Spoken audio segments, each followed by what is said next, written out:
What is a mutation? A mutation is an alteration in the gene. Basically, what we think of as mutation is you inherit DNA from mom and dad. But remember, you're starting off as a single cellular organism that divides into trillions of cells that make up you. So we're starting from sperm and egg and getting lots and lots of cells. Every time a cell divides, it has to copy its DNA and pass it on to the next cells. Copy, pass it on, copy, pass it on. And every once in a while, as it's copying all of those bases of DNA, it makes mistakes. Most of those mistakes we never know about.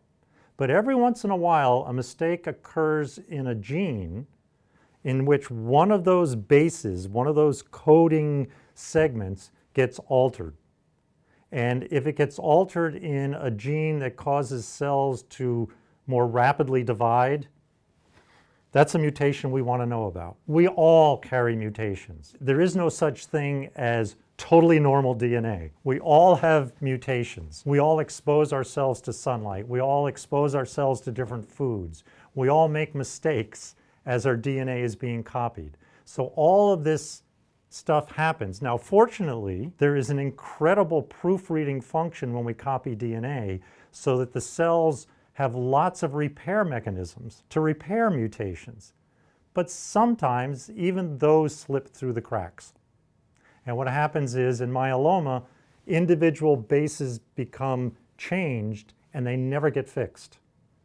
And if they get changed in a bad gene that causes the cell to proliferate, that's an important mutation that can actually cause a tumor to grow.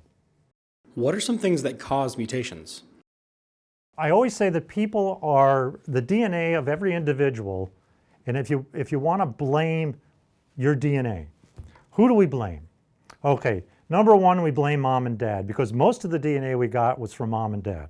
But then you have to think about blaming yourself because mutations can occur in sunlight. Sunlight can actually damage DNA. Now, most damage that occurs with sunlight damage to DNA can cause other types of tumors, like melanoma. Cause of that is UV irradiation from the sun. So there are examples in your environment of pesticides, of food you eat, of toxic agents. We are all exposed to things that can alter our DNA. And some of us do a better job of repairing. Some of us don't repair nearly as well. So mom and dad are to blame. Things you expose yourself are to blame. And then the third one, which is the hardest one to explain, bad luck. I mean, imagine you got to copy those 3 billion bases over and over and over and over again. Every once in a while, you make a mistake. And it's nobody's fault. It had nothing to do with what you ate. It had nothing to do with mom and dad. It's just that the system put the wrong piece in there. It's a mutation, but it's a random error of copying DNA.